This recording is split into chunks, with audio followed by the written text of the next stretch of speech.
ఇప్పుడు జరుగుతున్న Iran, America, Israel ఈ రెండు దేశాల మధ్య జరుగుతున్న భీకర పోరాటంలో ఎవరు లాభపడ్డారు, ఎవరు నష్టపోయారు అని జాగ్రత్తగా ఆలోచిస్తే ఆలోచించకుండా, ప్రణాళిక లేకుండా గుడ్డి ఎద్దు వెళ్ళి చేలో పడ్డట్టుగా నిజంగా ఎద్దు లాంటి పర్సనాలిటీ ఉన్న ట్రంప్ మెదడు లేకుండా ఆ ఇజ్రాయెల్ మాటలకి నమ్మి యుద్ధంలోకి దిగి అక్కడ ఇజ్రాయెల్కి ఎక్కడ పేరు వచ్చేస్తుందో అన్న ఆ బాధ తప్పించి, ఆ తపన తప్పించి ఇంకోటి లేకుండా తాను వెళ్ళిపోయి అక్కడ యుద్ధంలో దిగాడు. అసలు నిజంగా దిగాల్సిన అవసరమే ఉందండి. ఆయన సైడ్ నుంచి సపోర్ట్ చేయొచ్చు కదా. లాస్ట్ టైం జరిగినప్పుడు, జూన్లో జరిగినప్పుడు అతను ఎలాగా చేశాడు టాక్టికల్గా, అలా చేస్తే పోయేది కదా. కంప్లీట్ బాధ్యత కనుక ఇజ్రాయెల్కి ఇచ్చుంటే, ఎందుకంటే వాళ్ళు శత్రువులు కాబట్టి ఎలాగైతే చేస్తారు, కొట్టుకుంటూ వస్తారు. కానీ ఇప్పుడు అమెరికా దిగటం వల్ల ఎవరు నష్టపోయారు అంటే ఖచ్చితంగా 100% అమెరికా నష్టపోయింది. అమెరికాని ఏలుతున్న ట్రంప్ నష్టపోయాడు. అమెరికాలో నివసిస్తున్న ప్రజలు నష్టపోయారు. ఎందుకంటే ఆయన వేసిన ఆ ట్యాక్స్లన్నీ కూడా ఎవరి జేబులోంచి కడుతున్నారు? ప్రజల జేబులోంచే కదా. పాపం వారి జేబులు చిల్లు పొడుస్తున్నావు కదా. ఏం లేదు అని చెప్పేసి నువ్వు ఇది చేస్తున్నావు. కానీ దీనివల్ల ఏంటంటే బాగా నష్టపోయింది దేశం. సుమారు 80 బిలియన్ల ఖర్చు ఇప్పటికే అయిపోయింది. ఈ వారం రోజులు, 10 రోజుల్లో అమెరికాకి నష్టం. ఇప్పుడు యుద్ధంలోంచి బయటికి ఎలా పడాలా, బయటికి రావాలా అని ఆలోచిస్తున్నాడు ట్రంప్. హుందాగా రావాలి, మర్యాదగా రావాలి, ఓడిపోయా అనే ఇది రాకూడదు. మనకు చూసే అంతకుముందు ఆఫ్ఘనిస్తాన్ నుంచి ఓడిపోయి బయటకు వచ్చామన్న సంగతి అలాగ నింద ఉంది కదా. వియత్నాంలో అదే నింద ఉంది కదా. మనం ఎక్కడికి వెళ్ళినా అక్కడ అంతే, మన ఐరన్ లెగ్ అనే సంగతి అంతా తెలుసు కదా. మళ్ళీ ఇంకోసారి ఈ ఐరన్ లెగ్ మహిమ ప్రపంచానికి చూపించడం బాగోదు. ఎందుకంటే నవంబర్లో బై ఎలక్షన్స్ వస్తున్నాయి కదా. ఈ ఐరన్ లెగ్ గాల్ని ప్రజలు ఒక్క తొక్కుతారన్నమాట. మరి ఇది ఎలాగ బయటపడాలి?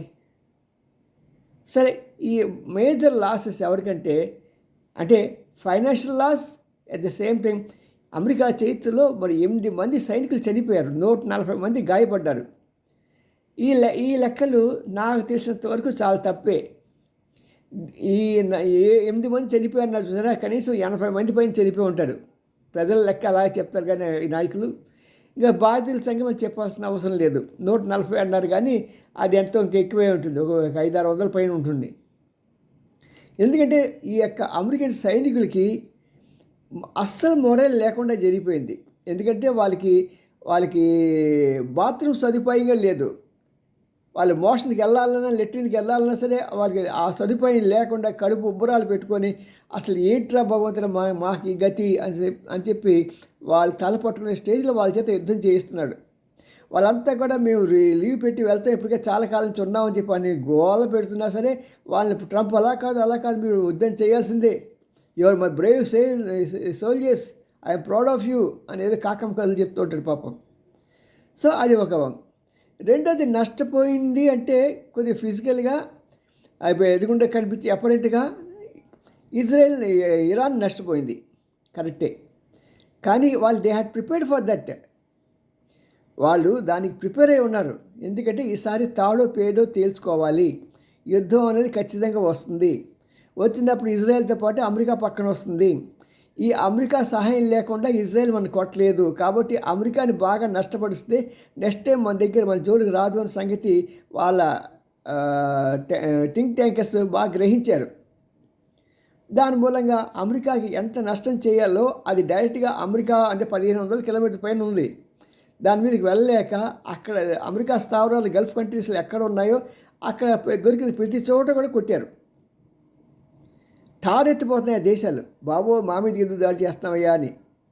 అందులో ఇంకో దుర్మార్గం ఏంటంటే అమెరికా రౌడీ మామూలు తీసుకొని గల్ఫ్ కంట్రీస్ దగ్గర నీ మీదకి ఎవడైనా వస్తే నేను చూసుకుంటాను అని చెప్పి మన సినిమాలు చూపిస్తారా, లేదా బొంబాయిలో డాన్ లాగా వీడు పెద్ద డాన్ లాగా వాళ్ళ దగ్గర ప్రతి సంవత్సరం వాళ్ళ దగ్గర డబ్బులు వసూలు చేస్తూ ఉంటారు. నేను మరి డబ్బులు వసూలు చేసుకో అదే అడుగుతుంది సౌదీ అరేబియా ఇవన్నీ అడుగుతున్నాయన్నమాట.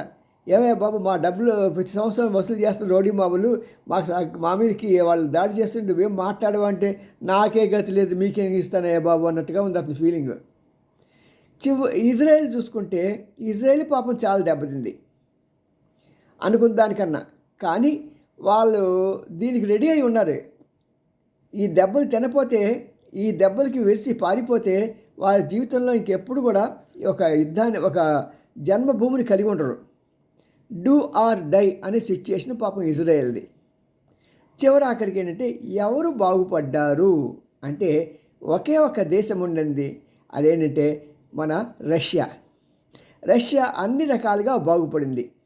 ఎందుకంటే ఎప్పుడైతే ఈ యుద్ధం మొదలైందో అప్పటి నుంచి అమెరికా రష్యాని పట్టించుకోవడం మానేసింది, ఉక్రెయిన్ పట్టించుకోవడం మానేసింది. ఈ నాటో దేశాలు కూడా ఆ ఉక్రెయిన్కి వలసిన సహాయం ఆపేశారు. ఎందుకంటే ఎప్పుడైతే మరి ట్రంప్ గారు అడుగుతాడు మళ్ళీ డబ్బులు పంపించు, ఇవి ఆయుధాలు పంపించు అని చెప్పేసి వాళ్ళంతా కూడా ఆయుధాలతో ఉన్నారు. అసలు యాక్చువల్గా అంటే వాళ్ళ దగ్గర చాలా మటుకు ఆయుధాలు అయిపోయాయి, అమెరికాలో అయిపోయినట్టుగా. సో మొత్తానికి ఏదైనా సరే ఆ దేశాలు చాలా బలహీనంగా ఉన్నాయి. ఇప్పుడు ఈ ట్రంప్ ఏం చేస్తున్నాయంటే ట్రంప్ కానీ నాటో కానీ రష్యా మీద పెద్ద ఫోకస్ చేయట్లా. దాంతో కొడుతున్నాడు ఉక్రెయిన్ మీద. సో మ్యాక్సిమం ల్యాండ్ సరెండర్ చేసుకోవాలని అతని తాపత్రయం. ఆ రకంగా రష్యా బాగుపడింది. రెండోది వచ్చేటప్పటికి అతనికి ఏంటంటే ఇతనికి అమెరికా మీద ఉన్న కోపాన్ని తీర్చుకోవడానికి ఇప్పుడు చక్కని అవకాశం దొరికింది. దాన్ని డైరెక్ట్గా యుద్ధరంగంలో దిగకుండా ఇరాన్ ద్వారా అమెరికాని చావు దెబ్బ కొడుతున్నాడు. ఇన్ఫర్మేషన్ ఇచ్చి, ఆయుధాలు ఇచ్చి. ఎటు వచ్చిన ఫిజికల్గా మనిషి దిగలేదు, కానీ మన నాటో చేశారే ఎలా చేశారో అలా సేమ్ టు సేమ్ నీవు నేర్పిన విద్య నీరజాక్ష అంటారే అలా చేశాడు. ఇప్పుడు నిజంగా ఎవరు బాగుపడ్డారు? రష్యానే కదా. అంతేకాకుండా ఇప్పుడు మధ్యవర్తిత్వం వర్తించడానికి కూడా అతను రెడీ అవుతున్నాడు. ఎందుకంటే అలా మధ్యవర్తిత్వం వహిస్తే దానికి రేపు పొద్దున అక్కడ ఉక్రెయిన్లో కొద్ది లాభంగా ఉంటుంది మన ట్రంప్ గారి ద్వారా. సో ఈ యుద్ధంలో నిజమైన హీరో ఎవరు? Russia, Putin. మరి నష్టపోయింది ఎవరు? అందరూ నష్టపోయిన వాళ్ళే. మరి ఇలాంటి తెలివితేటలు గల వ్యక్తి ఆ దేశానికి ఉన్నాడు కాబట్టి 4 సంవత్సరాల నుంచి యుద్ధం చేసినా సరే నిలబడగలిగింది. ఆ ఉక్రెయిన్లో 32 దేశాలు కలిపి ఎంత సపోర్ట్ చేసినా సరే వాటన్నిటిని ఎదిరించి నిలబడ్డ మొనగాడు మన పుతినే. కాబట్టి ఈ పుతిన్ ధైర్య శాస్త్రాలు ఎత్తుల ముందు ఎవ్వరూ నిలబడలేరండి. అలాంటి గొప్ప శక్తి ఉన్న వ్యక్తి పుతిన్. సరే, అలాంటి వ్యక్తులు చిరస్థాయిగా ఉండి అతను మనకి మంచి మిత్రుడిగా ఉండటం కూడా మనకి చాలా సంతోషం. మన స్నేహం ఇంకా ముందుకు వెళ్ళాలని కోరుకుంటూ మీ N Ramji, senior journalist, Gudigantalu TV9.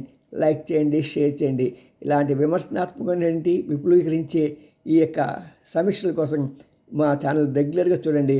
పక్కన బెల్ ఐకాన్ నొక్కండి. వీడియో రెడీ అప్లోడ్ చేసిన వెంటనే మీ చెంతకి వచ్చేస్తుంది. See you, bye, good night.